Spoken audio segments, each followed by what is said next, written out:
الحمدللہ رب العالمین الصلاۃ والسلام علیک محمد صلی اللہ علیہ وآلہ وسلم۔ کلاس نمبر 14 مسجد کے آداب۔ حضرت ابو ذر رضی اللہ تعالیٰ عنہ روایت کرتے ہیں، مجھ پر میری امت کے اچھے اور برے اعمال پیش کیے جاتے ہیں۔ میں نے اچھے اعمال میں سے ایک اچھا عمل راستہ سے تکلیف دینے والی چیز کو ہٹانا دیکھا ہے، پایا ہے، اور برے اعمال میں سے ایک برا عمل وہ تھوک جو مسجد میں تھوکا گیا اور اس کو صاف نہ کیا گیا، یہ بھی ایک برا عمل ہے۔ ابن ماجہ شریف۔ رسول اللہ صلی اللہ علیہ وسلم نے مسجدوں کو پاک اور خوشبودار رکھنے کا حکم فرمایا۔ ابو داؤد۔ مسجدوں کو پاک، صاف اور خوشبودار رکھنے کا حکم اس لیے دیا گیا کہ اس جگہ فرشتے آتے ہیں اور مومن بھی خوشی اور سکون محسوس کرتے ہیں۔ حدیث مبارکہ ہے، رات کی تاریکی میں مسجد کو آنے والوں کو قیامت کے دن مکمل نور عطا ہونے کی بشارت دے دو۔ ترمذی شریف۔ جب پہلی 15 راتیں ایک اسلامی مہینے کی گزر جائے اور آخری کو 10 راتیں جو ہوتی ہیں وہ اندھیرے والی ہوتی ہیں، تو اس میں جو چل کر آتا ہے اس کے لیے بشارت ہے۔ حضرت عثمان بن مظعون سے روایت ہے، عرض کی، یا رسول اللہ صلی اللہ علیہ وسلم، ہمیں گوشہ نشینی کی اجازت دے دیں۔ تو ارشاد فرمایا، میری امت کی گوشہ نشینی، تنہا بیٹھنا، اکیلے بیٹھ کر عبادت کرنا، مسجد میں نماز کے انتظار میں بیٹھنا ہے۔ سبحان اللہ۔ حدیث مبارکہ ہے کہ رسول اللہ صلی اللہ علیہ وآلہ وسلم نے مسجد میں خرید و فروخت اور برے اشعار پڑھنے کو منع فرمایا۔ ابن ماجہ شریف۔ پیاز اور لہسن کھا کر مسجد میں آنے سے منع فرمایا، کیونکہ بدبودار چیزوں سے نمازیوں اور فرشتوں کو تکلیف ہوتی ہے۔ مسجدوں میں دنیاوی باتیں کرنا بھی سخت ناپسندیدہ عمل ہے۔ حدیث مبارکہ ہے، لوگوں پر ایسا زمانہ آئے گا کہ ان کی مسجدوں میں ان کی دنیا کی باتیں ہوں گی، ایسے لوگوں کے ساتھ نہ بیٹھنا کہ اللہ تعالیٰ کو ایسے لوگوں کی کچھ حاجت نہیں۔ بہقی شریف۔ مسجد میں داخل ہونے کا ادب یہ کہ پہلے دایاں پاؤں اندر رکھے اور مسجد میں داخل ہونے کی دعا پڑھے، اللہم افتح لی ابواب رحمتک الصلاۃ والسلام علی رسول اللہ صلی اللہ علیہ وآلہ وسلم۔ اے اللہ، میرے لیے اپنی رحمت کے دروازے کھول دے، درود و سلام ہو رسول اللہ صلی اللہ علیہ وآلہ وسلم پر۔ مسجد میں کوئی پہلے سے موجود ہو تو اسے سلام کرے، اگر کوئی نہ ہو تو رسول اللہ صلی اللہ علیہ وآلہ وسلم پر سلام کرے اور اپنے آپ پر سلام دے دے۔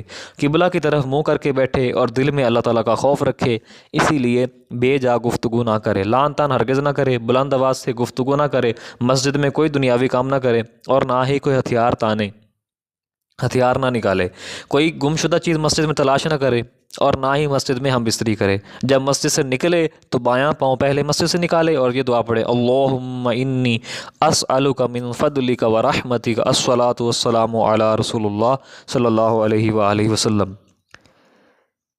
اے اللہ، میں تجھ سے سوال کرتا ہوں تیرے فضل کا اور تیری رحمت کا، اور درود و سلام ہو رسول اللہ صلی اللہ علیہ وآلہ وسلم پر۔ حدیث مبارکہ ہے کہ مسجد میں جھاڑو دینا، مسجد کو پاک صاف رکھنا، مسجد کا کوڑا کرکٹ باہر پھینکنا، مسجد میں خوشبو لگانا، بالخصوص جمعے کے دن مسجد کو خوشبو میں بسانا جنت میں لے جانے والے کام ہیں۔ ابن ماجہ شریف۔ ایک اور حدیث مبارکہ ہے، مسجد کا کوڑا کرکٹ صاف کرنا حسین آنکھوں والی حور کا حق مہر ہے۔ طبرانی شریف۔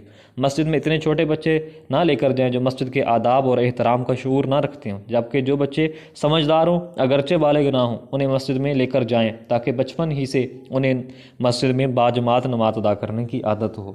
سبحان اللہ۔ حدیث مبارکہ ہے، اپنی مسجدوں کو اپنے بچوں اپنی تلواریں کھینچنے، حدود قائم کرنے، آوازیں بلند کرنے اور اپنے جھگڑنے سے بچائیں، اور وہاں خوشبو سلگاؤ اور ان کے دروازوں پر طہارت خانے بناؤ۔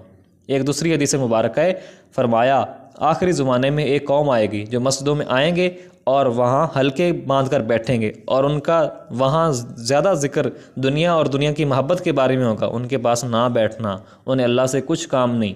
مسجد میں باتیں کرنا نیکیوں کو یوں کھا جاتا ہے جیسے چار پائے جانور گھاس کو۔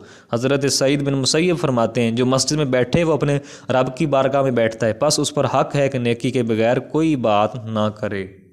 آخر میں اللہ تعالیٰ کا پاک کلام میں ارشاد ہے کہ صرف وہی آباد کر سکتا ہے اللہ تعالیٰ کی مسجدوں کو جو ایمان لایا ہو اللہ تعالیٰ پر اور روز قیامت پر، اور قائم کیا نماز کو اور ادا کیا زکوٰۃ کو، اور نہ ڈرتا ہو اللہ تعالیٰ کے سوا کسی سے۔